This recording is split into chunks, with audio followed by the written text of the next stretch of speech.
8. Political correctness. The devil's thought police. Communist countries practice strict control over speech and thought. However, since the 1980s, another form of speech and thought control has appeared in the West. Thought police use the banner of, quote, political correctness to run amok in the media, society, and education system, using slogans and mass criticism to restrain speech and thought.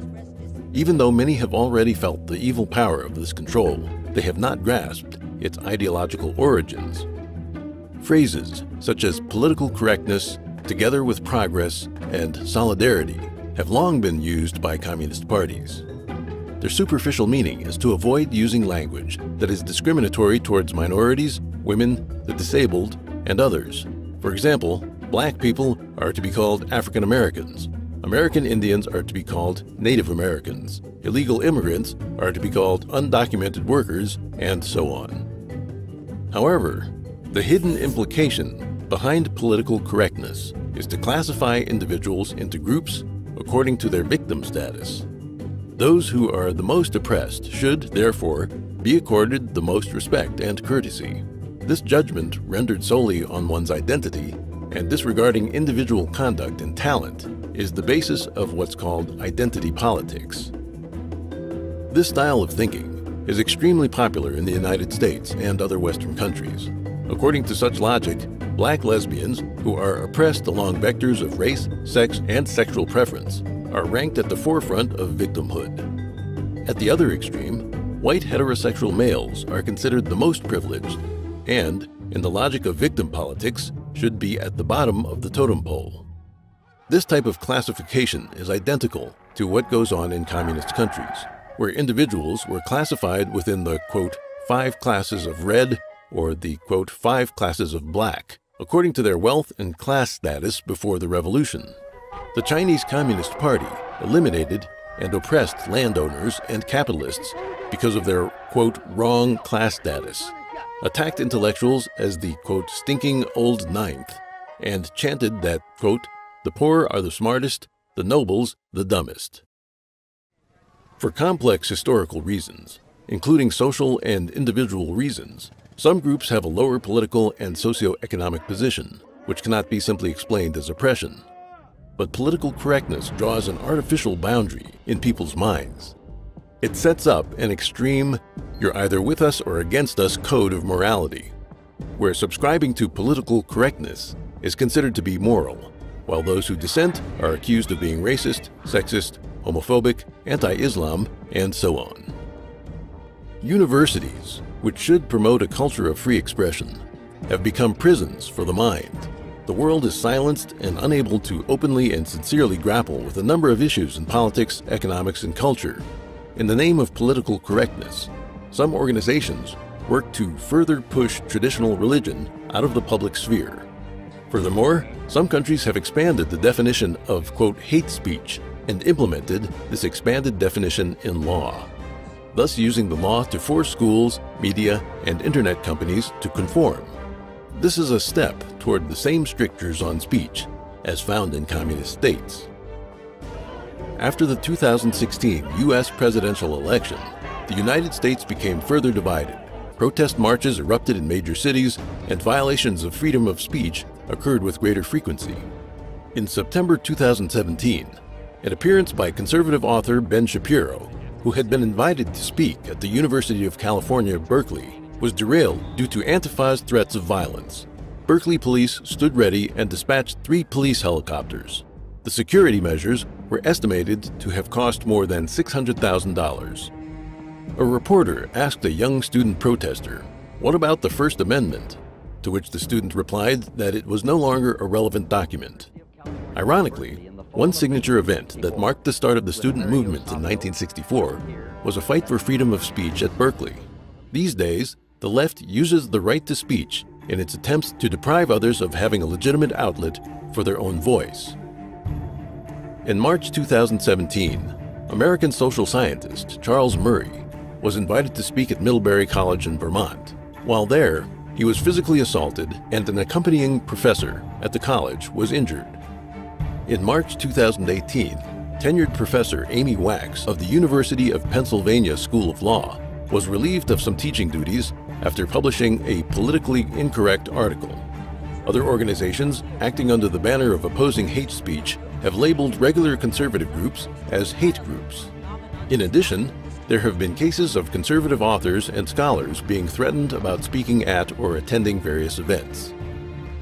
The intrusion on freedom of speech by the left is not part of normal debate between people with differing ideas. Instead, it's about the specter of communism, using people with ill intent, provoking them to obscure the truth and suppress righteous, or at least normal, voices. Political correctness, in essence, is about substituting deviant political and moral standards for righteous ones. It is the devil's thought police. 9. The spread of socialism in Europe. The Socialist International grew from the Second International, founded by Engels in 1889. When the Second International was established, there existed more than 100 political parties around the world that were founded on Marxism. Of them, 66 were ruling parties that adhered to socialism in their respective countries. The name Socialist International originated in 1951 after World War II, and the organization consisted of social democratic parties from around the world. There are socialist parties descended from the Second International everywhere in Europe, with many of them even becoming ruling parties. The early socialists included Lenin, who encouraged violent revolution, and people like Karl Johann Kautsky and Edward Bernstein, who promoted progressive reform. Within the Socialist International, socialist democracy and democratic socialism have been almost identical. They both promote the idea that socialism is the new system that will replace capitalism. Currently, the Socialist International consists of more than 160 organizations and members. It is the largest international political organization in the world. The European Socialist Party, active in the European Parliament, is also an ally of the Socialist International. Its members are the social democratic parties of the EU and surrounding countries. It was established in 1992, and its members can be found in most leading European organizations, including the European Parliament, the European Commission, and the European Council. As of now, the European Socialist Party has 32 member parties from 25 countries of the EU and Norway, as well as 8 associate members and 5 observers, for a total of 45 political parties. It engages in an immense range of activities. The main objectives claimed by the European Socialist Party itself are to strengthen the socialist and social democratic movement within the EU and throughout Europe, and to develop close cooperation between member parties, parliamentary groups, and the like. Essentially, it works to vigorously promote the socialist cause. The Swedish Social Democratic Party, the ruling party of Sweden, openly claims that it uses Marxism as its theoretical guide. During the several decades under its rule, it promoted the socialist ideologies of equality and welfare. Portraits of Marx and Engels still hang in the party's halls today. The guiding principles of the UK's Labour Party are based on Fabian socialism. As discussed earlier, Fabian socialism is simply another version of Marxism, but one that stresses using gradual methods to effect the transition from socialism to communism. It also advocates high taxes, high welfare benefits, and other socialist ideas. The Labour Party has been the ruling party of England many times in recent decades, and always advocated Fabian socialist ideas. The British Communist Party has also been very active in trying to influence British politics, even running its own newspaper, the Morning Star. The party was established in 1920, and during its peak, its members were elected to the House of Commons. At the start of recent elections in England, the British Communist Party suddenly announced that it intended to support the leading left-wing politician of the Labour Party. One important member of the Labour Party has spent 40 years promoting socialism and the nationalization of assets. In September 2015, he became head of the Labour Party with an overwhelming lead of 60%. When a BBC reporter inquired about his views on Marx, he praised Marx as a great economist and a, quote, fascinating figure who observed a great deal and from whom we can learn a great deal. The Socialist Party is France's largest center-left political party and a member of the Socialist International and Party of European Socialists. Its presidential nominee was elected to lead the country in 2012. Italian veteran communist Antonio Gramsci not only founded the Communist Party of Italy in 1921, but also served as its general secretary. Up until the 1990s, the Communist Party of Italy was very active, for a long time maintaining its position as the country's second largest political party. In 1991, the party was renamed the Democratic Party of the Left. Germany is no exception. It is the birthplace of Marx and Engels, and home to the influential Frankfurt School, another expression of Marxism. Other European countries, like Spain and Portugal, have active communist political parties with significant influence. All of Europe, not only the countries of Eastern Europe, is dominated by communism. Non-communist countries in Northern Europe, Southern Europe, and Western Europe are all intentionally or unintentionally promoting and hosting communist ideologies and policies. To say Europe is, quote, in enemy hands is not an exaggeration. 10. Why do we fall for the devil's tricks? American sociologist Paul Hollander, in his book Political Pilgrims, told the stories of many young intellectuals enamored with communism who traveled to the Soviet Union, Maoist China, and Communist Cuba. While horrifying abuses were taking place, these young political pilgrims were shown none of it, and, upon their return to their countries, enthusiastically wrote books glorifying socialist policies. Communist ideology is an ideology of the devil, and as time has passed, people have seen increasingly clearly that everywhere communism goes, it is accompanied by violence, lies, war, famine, and dictatorship. The question is, why are there still so many people who wholeheartedly help the devil spread its lies, even becoming its obedient tools? In the United States, for example, people of different time periods were attracted to communism for different reasons. The very early members of the Communist Party USA were immigrants. Their economic status was low, and it was hard for them to blend into the community.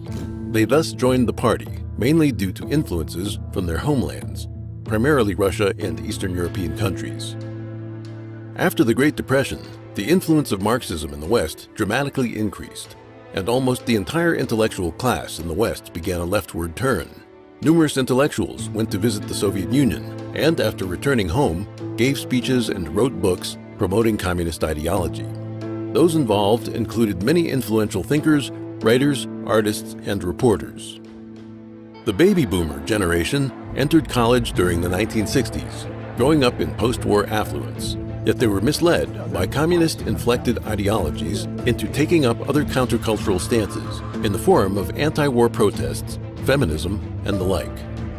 The next generation of students was taught left-leaning material right out of their textbooks because their teachers were the tenured radicals. Thus, communism's long march through the institutions had finally succeeded, beginning a cycle intended to reproduce and maintain itself forever.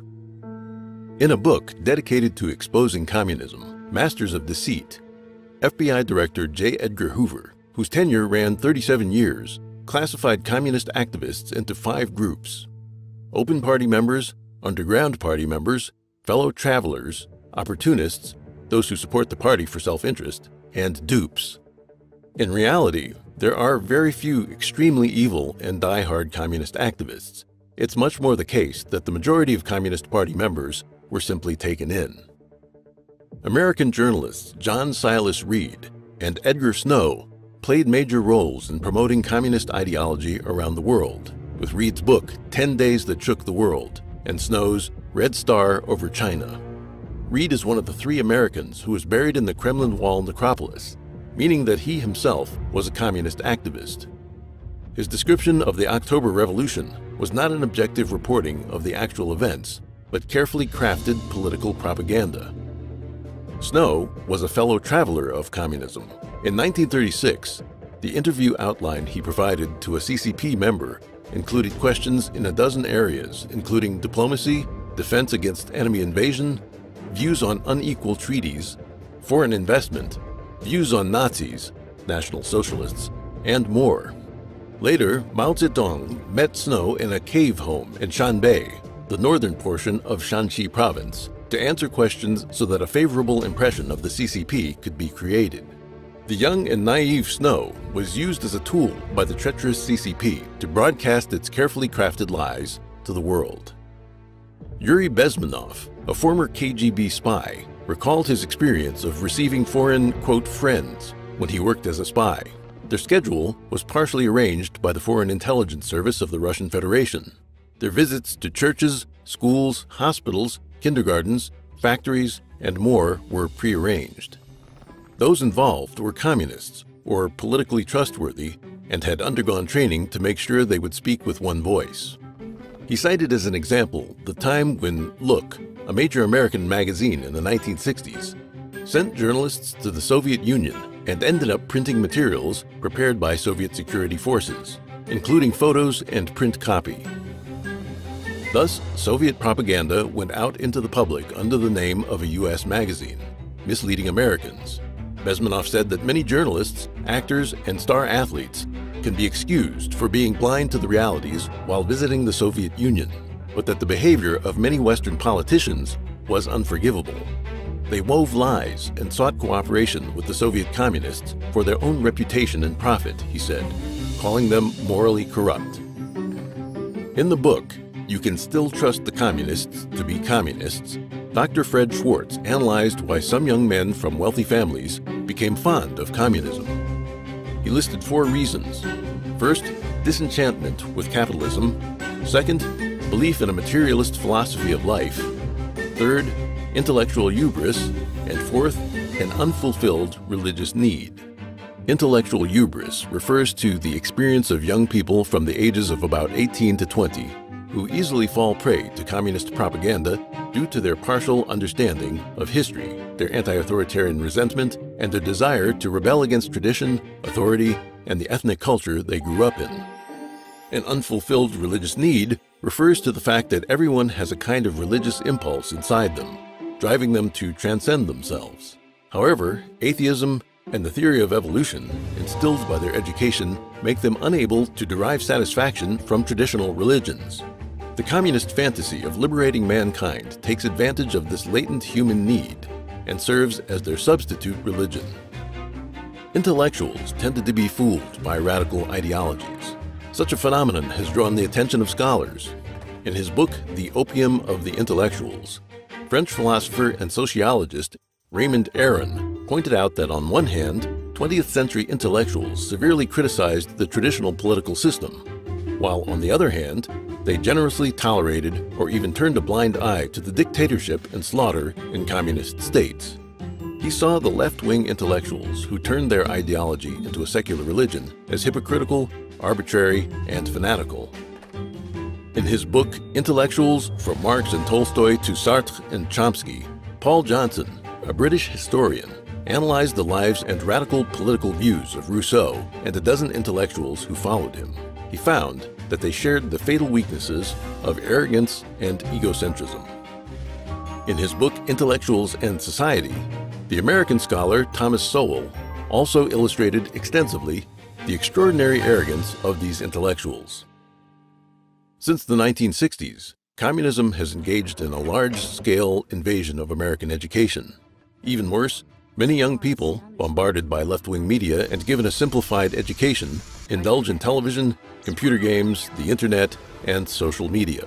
They get turned into, quote, snowflakes, people who lack knowledge, a global perspective, a sense of responsibility, a sense of history, and the ability to cope with challenges.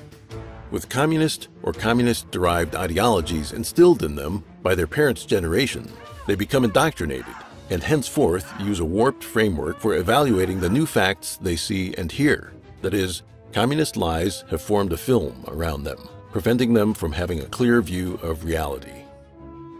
To deceive people, the demon has extensively exploited the human weaknesses of stupidity, ignorance, selfishness, greed, and naivety. Meanwhile, idealism and romantic fantasies of a beautiful life have also been taken advantage of. This is the saddest of all. Communism is a demonic ideology that does not belong to any traditional culture in human society. Since it seeks to work against human nature, it can never be organically developed by man, but must be enforced and instilled from the outside. Under the influence of atheism and materialism, contemporary academia and education have abandoned the belief in gods. Blind belief in science and the worship of so-called human reason make it possible for people to become slaves of this demonic ideology.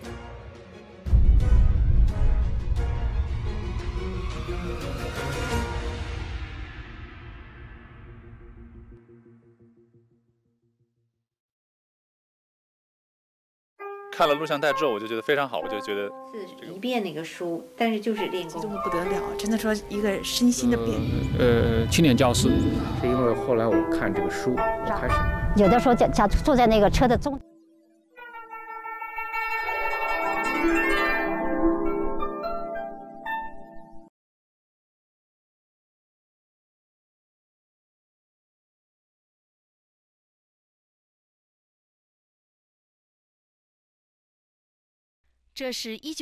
Voici une photo de Monsieur Yu en 1998 à National Square, Washington, D.C., pendant les premières chutes de neige de l'hiver.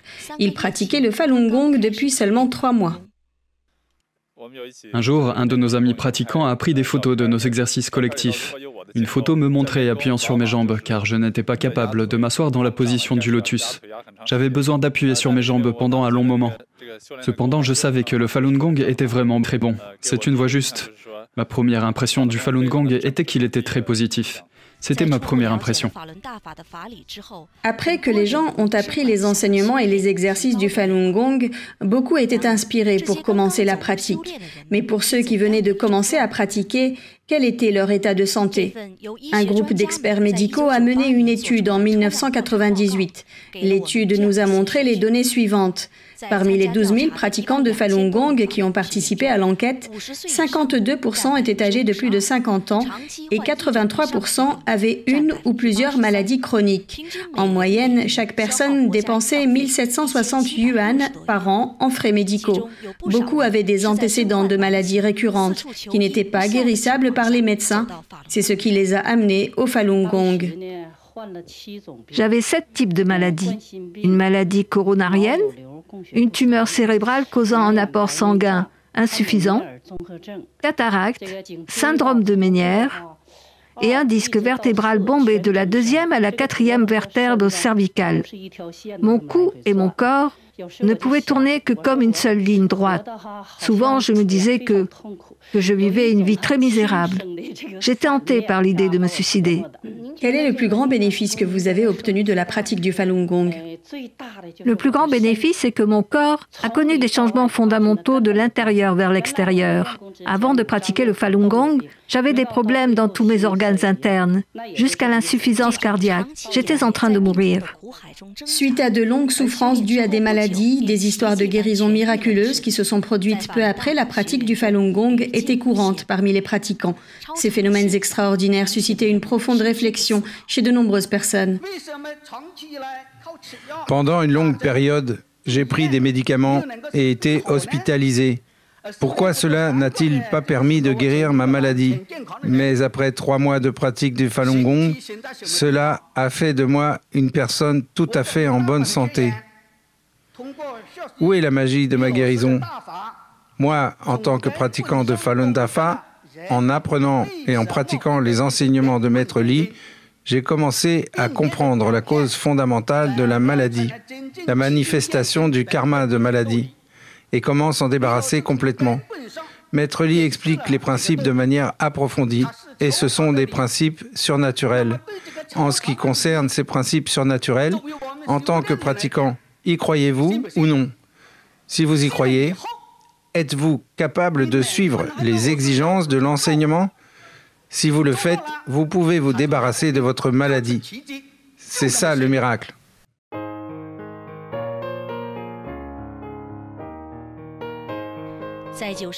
Dans les années 1990, il était courant de voir des pratiquants de Falun Gong s'exercer en plein air malgré les conditions climatiques extrêmes. Leur groupe d'exercice dans de nombreux lieux publics formait une scène unique au petit matin. Si vous ne l'aviez pas vu par vous-même, vous n'auriez pas cru qu'autant de personnes se rassemblaient pour faire ces exercices à 5h30 du matin le 26 août. Même si les images sont devenues floues avec l'usure, l'histoire ne sera pas oubliée.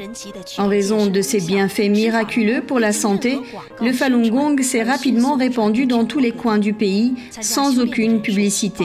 Le nombre de personnes apprenant le Falun Gong a augmenté de façon spectaculaire.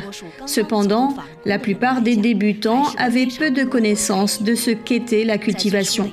Dans les premiers jours, la plupart de leur compréhension était de faire les exercices avec diligence. Je faisais les exercices tous les jours. Au début, je ne pouvais m'asseoir qu'avec une seule jambe croisée pendant 5 minutes. Petit à petit, en persévérant à faire l'exercice tous les jours, je pouvais m'asseoir pendant 15 minutes, puis 30 minutes, et plus tard, plus de 40 minutes. Après avoir lu le livre une première fois, je ne l'ai pas relu. Je me suis contentée des exercices. Concernant cette situation, en décembre 1995, M. Li Hongzhi a écrit « Effectuer un rituel pour me demander comme maître, instruisant les disciples à suivre le Fa ». L'article disait « Ceux qui se cultivent réellement sans avoir d'esprit de recherche obtiendront naturellement tous les gongs, tous les Fa, tout est dans le livre. La lecture du Dafa leur fera naturellement les acquérir. Ceux qui l'apprennent connaîtront un changement naturel et automatique en répétant la lecture, ils seront déjà dans le Tao ». Le livre que M. Li Hongzhi a demandé à ses disciples de lire à plusieurs reprises est ce livre appelé Zhuan Falun. Aujourd'hui, les personnes à l'étranger peuvent acheter des livres sur le Falun Gong en librairie ou par téléphone ou les télécharger gratuitement sur Internet. Ils n'ont aucune idée à quel point il était difficile pour les gens en Chine continentale de posséder un exemplaire d'un livre sur le Falun Gong.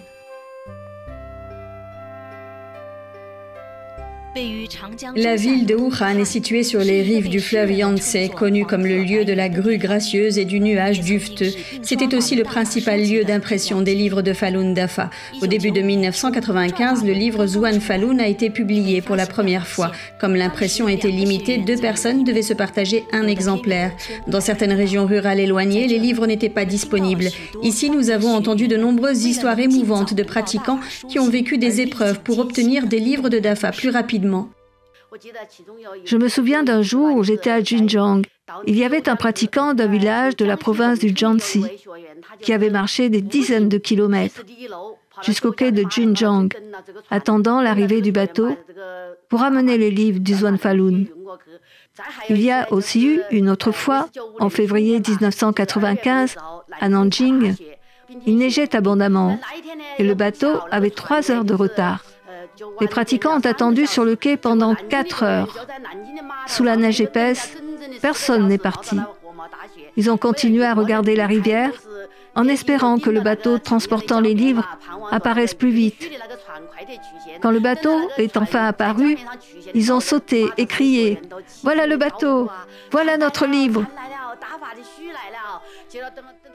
À cette époque, les gens aspiraient à revenir à leur véritable identité et voulaient simplement s'assimiler à authenticité, bienveillance, tolérance.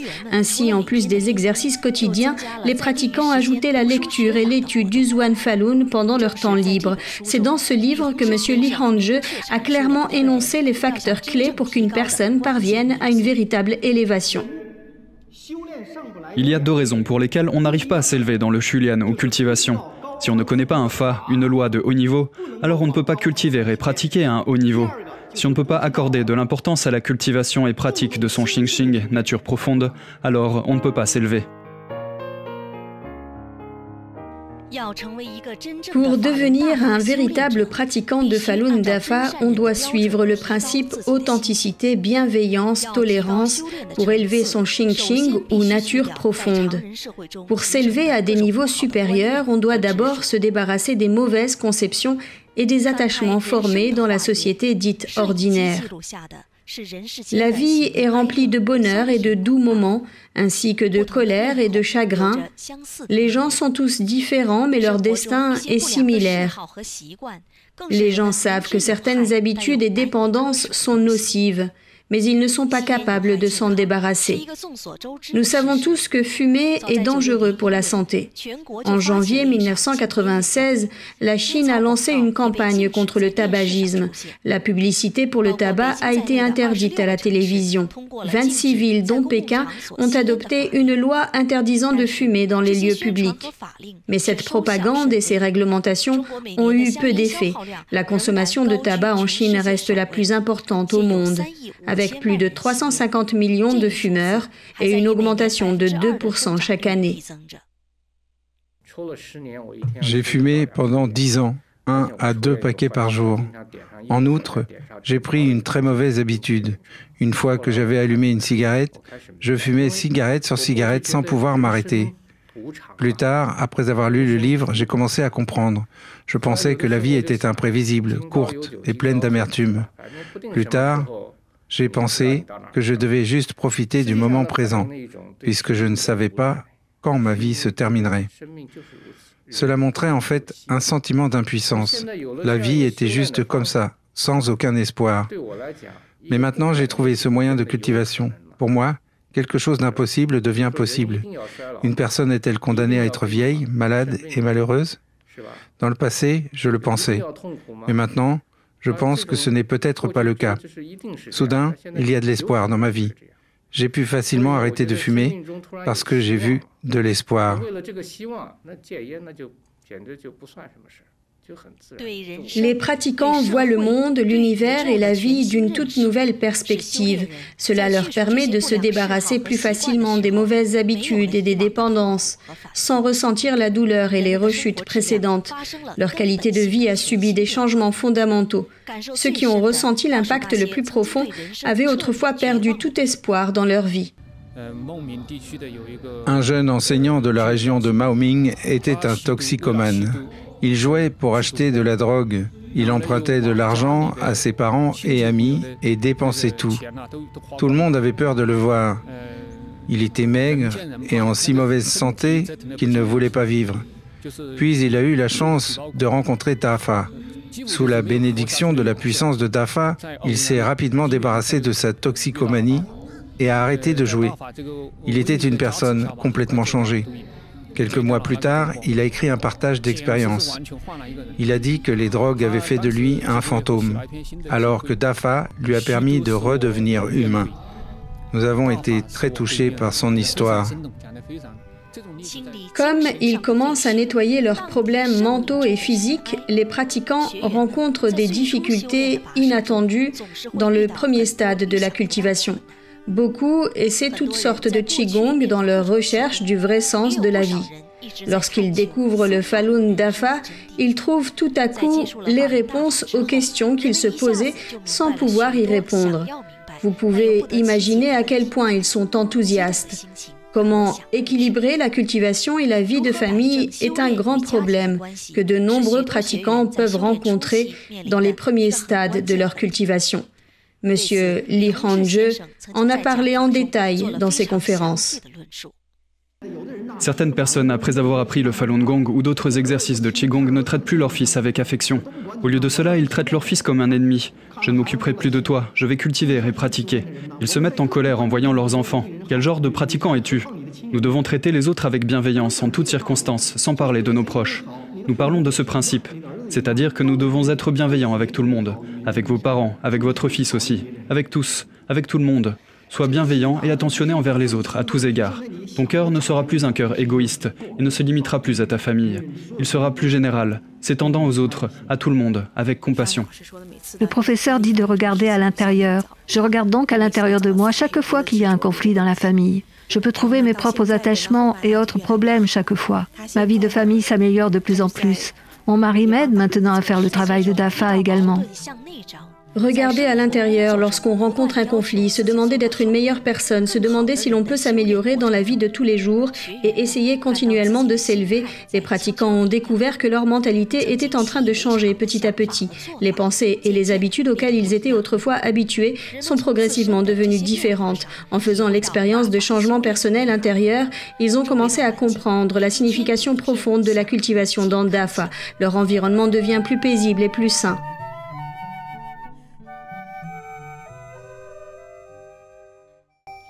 1997 marque la 20e année d'ouverture de la Chine au monde extérieur. Alors que l'économie progressait, la société connaissait un déclin rapide des critères spirituels et moraux. Corruption, prostitution, gangs mafieux et d'autres problèmes sociaux étaient répandus. Les gens se sont habitués à ces problèmes et allaient même jusqu'à dériver avec eux. Au printemps 1997, dans la ville de Dalian, au nord-est du pays, une grande conférence de partage d'expériences du Falun Dafa a eu lieu. Dans la communauté des pratiquants, la relation entre la perte et le gain est fréquemment évoquée. Parmi les gens ordinaires, on en discute également. Comment nos pratiquants doivent-ils traiter les pertes et les gains? C'est différent des gens ordinaires. Ce que les gens ordinaires veulent, c'est le gain personnel et comment vivre bien et confortablement. Nos pratiquants ne sont pas comme ça. Ce petit garçon de 4 ans est en train de lire un passage sur les principes de gain et de perte. Les pratiquants de Falun Gong les mettent en pratique chaque jour. Nous prenions le bus pour Tianjin tous les jours, pour assister aux conférences du professeur. Tous les sièges étaient libres. Celui qui monte en premier a une meilleure place dans le bus.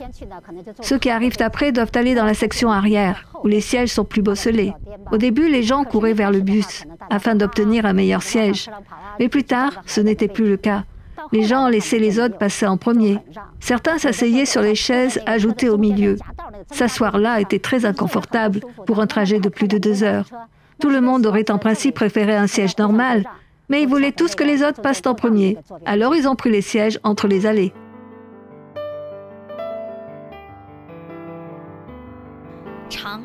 Cultivé dans l'égarement, il est difficile pour l'homme ordinaire de connaître l'amertume de la cultivation et pratique. Il prend la lutte et la compétition pour du bonheur. Cultivé jusqu'à ne pas laisser un seul attachement. L'amertume passe, la douceur arrive, c'est le bonheur véritable.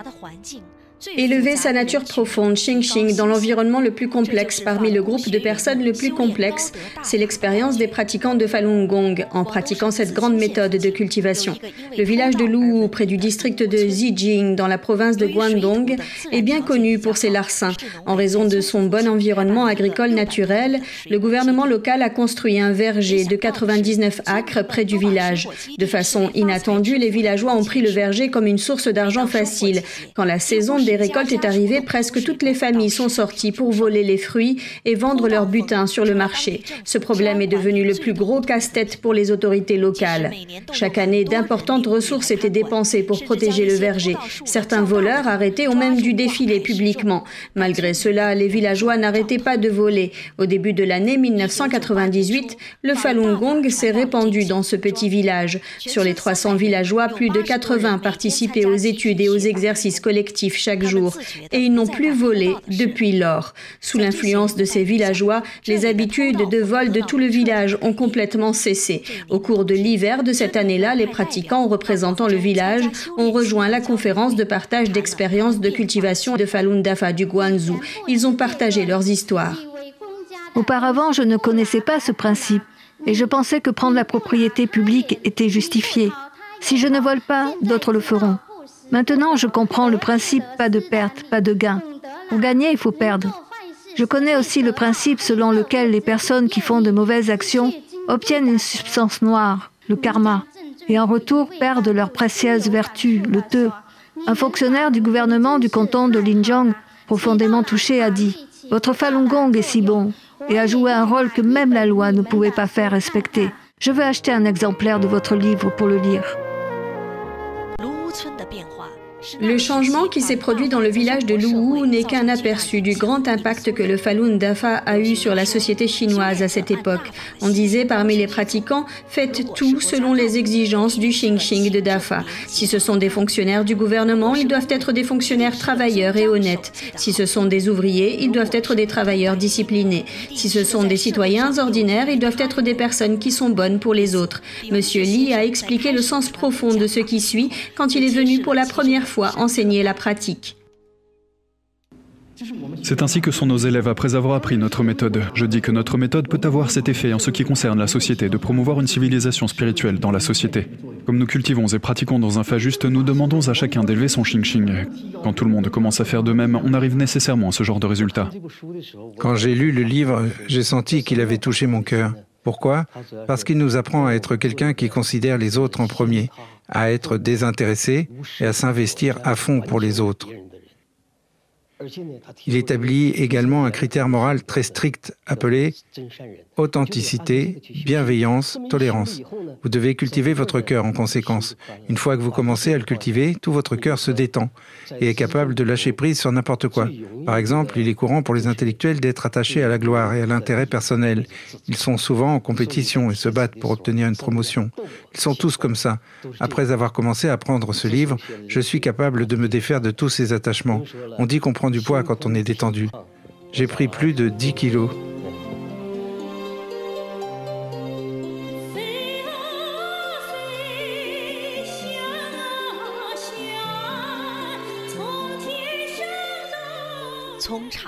D'une personne ordinaire à un pratiquant, juste comme ça, beaucoup ont commencé un parcours sans précédent sur le chemin pour revenir à leur véritable origine.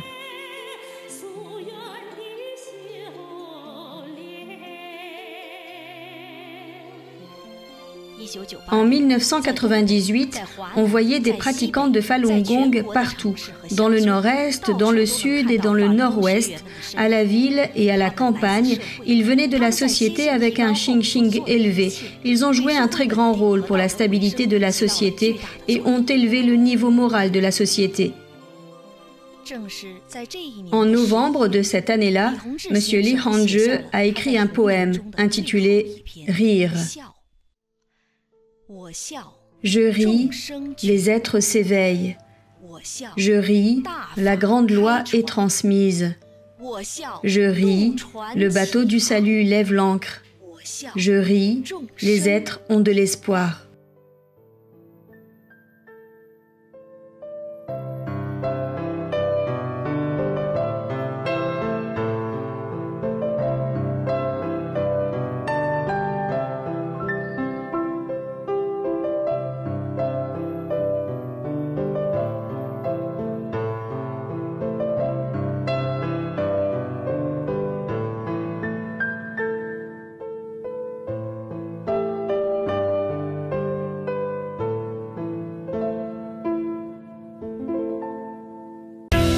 Times are really tough in China right now. The economy is tanking fast, and college graduates are having trouble finding jobs. Fortunately, the government has a solution. Eat it! Wait, what? Welcome to China Uncensored. I'm Chris Chappell. You know, things in China are really starting to look up these days. Youth unemployment is up. Foreclosures are up. Even temperatures are up. All good signs that China's economy is going to hell in a handbasket. And it sure is. China's GDP grew in the second quarter, but it missed economists' growth forecasts.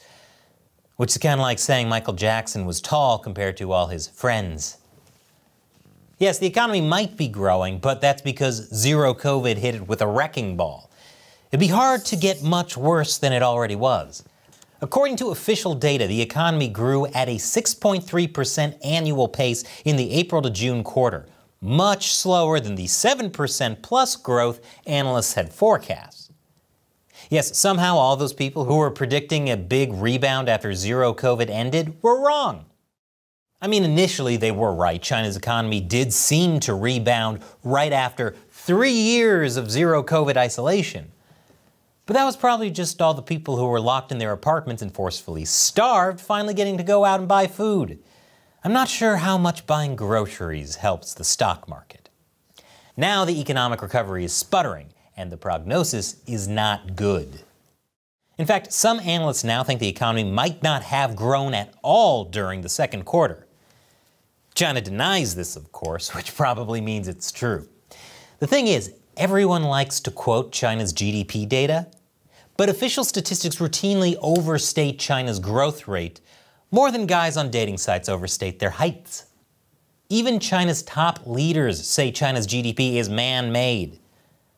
Another sign that the economy is in trouble, even China's biggest cheerleader is cutting its growth forecast. That's right, even Wall Street is getting bearish on China. The idea of buying any stock because of its Chinese exposure is downright moronic. Because China's doing terribly right now. It's got the exact opposite problem for our country, an economy that's slowing to the point where you have to start wondering if they're sinking into a serious recession. This is like seeing Kanye West tell Taylor Swift, I'm gonna let you finish, but Beyonce is overrated and anyone investing in her needs to pull out immediately. It's not just Wall Street that's bearish on China's economy, though. People who live in China are too. That's why Chinese consumers are saving more and borrowing less. Property sales fell by double digits in June compared to the same time last year. And even though China's retail sales grew by 3.1% in June, that's a plunge from 12.7% the month before, which means consumers are starting to cut back on spending. And remember, that's the official data. The true picture is probably much worse. Like how if a guy on a dating site says he's 5'3", he probably actually makes a living baking cookies and trees. Now, as I mentioned earlier, one of the things that has gone up is unemployment, especially for China's youth. Among 16 to 24-year-olds, unemployment hit a record high of 21.3% last month. This has led to so-called full-time children, zombie graduation photos, and anger at how the government is tracking unemployment. I'll tell you more after this quick commercial break. Welcome back. China's youth unemployment reached a record high in June, and that's according to official data. Part of that is because the government encouraged people to go to grad school during the pandemic to prevent this very situation. But guess what? It worked. The number of university graduates is expected to reach 11.6 million this year, a record high. All those people finished grad school? The only thing I finished during the pandemic was every single season of the Great British Bake Off. Twice. But now, all those graduates face a job market with no jobs. Way to get their hopes up. This is like telling guys who play in Magic the Gathering tournaments to grab life preservers to prepare for all the ladies they're going to be drowning in any day now. Youth unemployment is the highest it's been since China started putting out statistics in 2018. And the government is warning that it's still going to get worse before it gets better, which is basically the official slogan of communism. Still waiting for one example where it actually got better. As you can imagine, this has killed any optimism grad students had about getting their diplomas, which was supposed to be a ticket to a better life, starting with a better job. Instead of smiling and showing off their diplomas, grads are now taking zombie-style graduation photos. And no, these aren't just them doing their best Joe Biden impression. For some, it's about their bleak job prospects. For others, it's part of the lying flat movement, a protest against the 996 rat race that has forced many young people to work from 9 a.m. to 9 p.m. 6 days a week. This kind of work culture has made many job seekers ultra-pessimistic about their future, even if they do find a job, which is why some just want to lay low and not enter the workforce at all. As we've talked about before, the government is terrified of young people being out of work, and it's especially terrified they'll blame the government for the bad economy. So, Beijing is pushing state-owned companies to hire more graduates, giving subsidies to businesses to recruit young people, and trying to boost vocational education in order to address the skills mismatch in the economy. Yes, after the government encouraged college students to go to grad school during the pandemic, they're now encouraging them to get vocational training. They're also encouraging them to look for work in the countryside, join the military, or take the civil service exam to work for the government. Basically anything to keep them distracted. If only you could make a career out of watching the Great British Bake Off, I'd be CEO by now. But many young people aren't buying it. In fact, many are choosing not to work at all. They've become known as China's full-time or paid children. Basically young people who go home to live with their parents. They provide services such as housework in exchange for financial support from their parents, and in some cases may carry on with their studies or try to find a job. It's kind of like if instead of being a comedy, Billy Madison was a soul-crushing drama. Now, whether that's what people actually call them or just what the government wants you to call them isn't clear. One netizen on Weibo, China's version of Twitter, wrote that negative terms such as parasite or burden on parents have vanished from the media. Instead, positive terms like full-time children and staying at home to take care of parents have emerged. I'm sure that was just to protect the children's fragile feelings, though. It's not like the government was trying to sweep the phenomenon under the rug, because the CCP is fine with brutalizing their citizens with sticks and stones, but they know that words are what really hurts.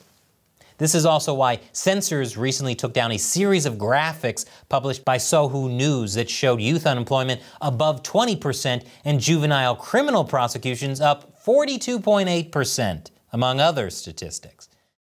Wouldn't want China's youth to know what they're a part of. And speaking of the government's response, Xi Jinping has basically told unemployed youth to eat cake. Although the Chinese version sounds way less romantic, I'll tell you what he actually said right after this final commercial break. Welcome back. China's youth unemployment is high, and possibly its overall unemployment is high as well. The reason I say possibly is because it's hard to get an accurate read on China's unemployment figures. Blind dyslexics with ADD have an easier time getting accurate reads. The official unemployment number for the general population is only 5.2%. For youth, it's 4 times that. But that general number only includes those who live in cities, not the rural population. The rural population is almost 500 million people, or roughly 36% of the population, so that's a big chunk of the country that's not being counted. This is like a heart surgeon saying, I have an almost perfect success rate if you ignore all those widows in the countryside. And then there's what the government considers employment. According to the National Statistics Bureau, the employed population refers to individuals who have worked for 1 hour or more and have received labor compensation or earned income, as well as those who are temporarily absent from work due to vacation, temporary shutdowns, and similar reasons. So anyone who has worked for an hour or more during the survey period, which is usually about a week, is considered employed. Oh, you mow your neighbor's lawn once a week? Congratulations, you're gainfully employed. Just look at these young employees. The Chinese economy will turn around any day now. That could explain why China's economy is tanking, and yet its general unemployment rate has remained steady. Or it could be the government picking a number out of a hat. Either scenario is plausible. As you can imagine, this way of sugarcoating the data has led to a lot of frustration. And considering the amount of sugar they're coating it in, these folks are lucky they didn't get diabetes. Adding salt to the wound, the official Weibo account of China's business network launched the hashtag, "The focus of employment for fresh university graduates continues to shift downwards." Yes, all that is the hashtag. Shift downwards is a euphemistic way of saying people who can't find work in big cities have to move to smaller cities or rural areas to find jobs.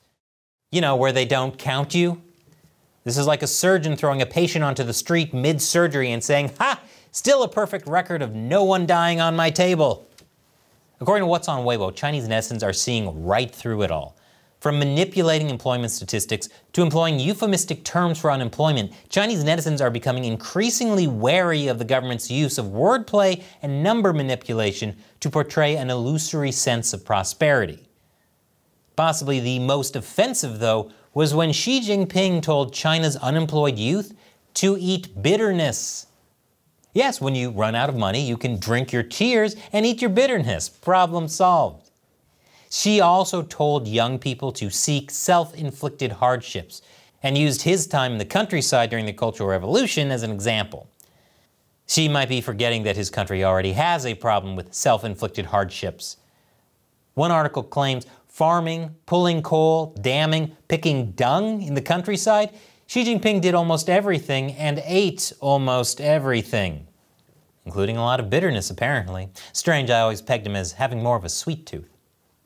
Xi supposedly said, "The countless instances of success in life demonstrate that in one's youth, choosing to eat bitterness is also choosing to reap rewards." The question many are now asking is, why should they want to suffer? Didn't they suffer through college and grad school to get a degree so they could get a good job and suffer less?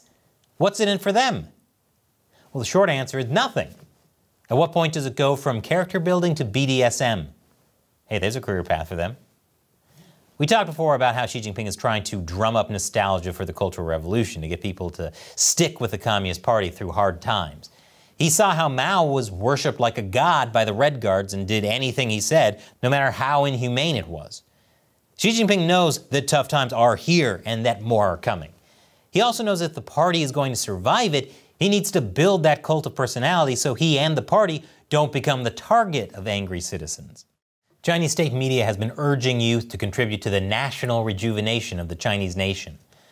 The question now is, what would they be rejuvenating? The surveillance state? The genocidal dictatorship? The oppressive regime that censors its own statistics? Like I said, things are really starting to look up in China. Because when you're this deep in a hole, up is the only place you can look.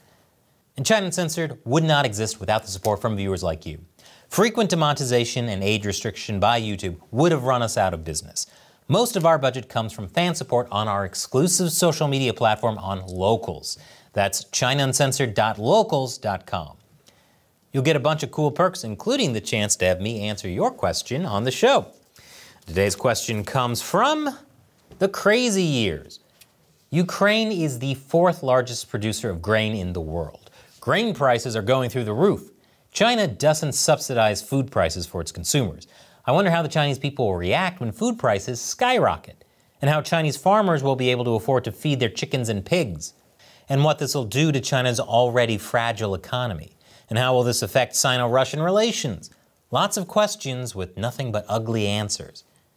That's an excellent question, the crazy years. Here are my ugly answers. There's a reason China's 12-point peace plan for Ukraine includes facilitating grain exports.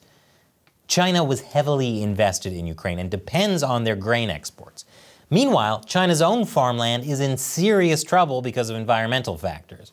China is facing a food crisis. They even passed a law about food waste. Now, Chinese people are no stranger to famine thanks to Mao's Great Leap Forward.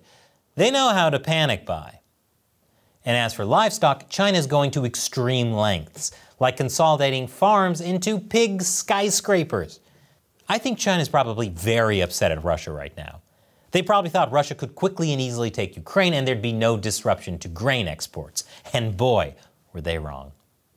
Thanks for your question and your support, the crazy years. Thank you for watching.